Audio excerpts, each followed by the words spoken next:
Bonjour à tous. Avez-vous vu ces grands mouvements autour du Zénith de Dijon hier? Plusieurs corps des forces de l'ordre ont été mobilisés pour une simulation d'attaque terroriste avec tuerie de masse et prise d'otages dans l'enceinte dijonnaise.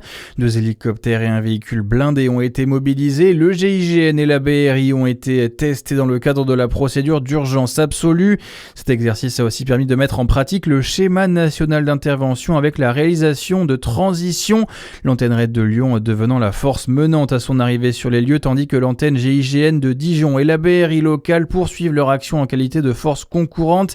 C'est ce qu'a expliqué la préfecture de Côte d'Or dans un communiqué. Et pour une simulation réaliste, 150 bénévoles ont participé à cette simulation pour incarner les otages ou victimes. Des bénévoles qui étaient principalement des élèves gendarmes à Dijon et des étudiants en filière sécurité. Un accident de la route près de Besançon. Les faits se sont produits à Val-d'Aon hier matin. Un camion et une moto sont entrés en collision à la sortie de la ville. La femme de 28 ans qui conduisait le 2 roues a été gravement blessée. Les secours déployés sur place l'ont stabilisée avant de l'évacuer vers le CHU de Besançon. Le conducteur du poids lourd, lui, n'a pas été blessé. Une enquête de gendarmerie a été ouverte pour faire la lumière sur cette collision.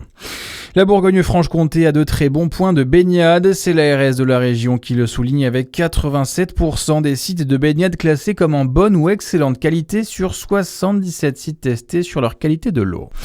Dans l'actualité également, près d'un conteneur sur 5 supprimé. L'entreprise Relais retire 4300 points de collecte textile à travers la France. Ces bacs où l'on peut déposer de vieux vêtements, linge et chaussures. Relais ne peut plus faire face au volume de dons qui explose avec la fast fashion.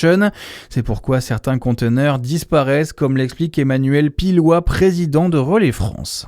Ce qu'on supprime, c'est un tonnage, c'est un volume. Ces 4300 conteneurs sont à la fois des conteneurs peu rentables, donc des conteneurs qui donnaient peu et qui nous obligent à des détours, à faire des kilomètres, perdre du temps, du gasoil. Et puis surtout, on diminue le rayon d'action de chaque relais.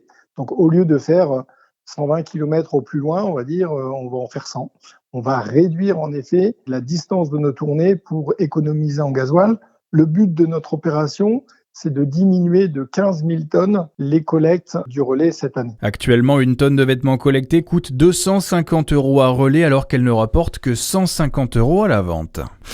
Et puis le foot et la Coupe du Monde, les favoris se sont fait peur pour la suite des 16e de finale. L'Angleterre a d'abord été menée tout le match par le Congo. Il a fallu un doublé d'Harry Kane dans le dernier quart d'heure pour finalement s'imposer 2-1. Et puis la Belgique a encore eu plus chaud. Les Diables Rouges étaient menés 2-0 par le Sénégal à la 86e minute avant de s'imposer 3-2 après prolongation. Et la Belgique qui sera opposée aux États-Unis en 8e de finale. Les États-Unis qui ont écarté la Bosnie 2-0 cette nuit. Bonne journée à tous.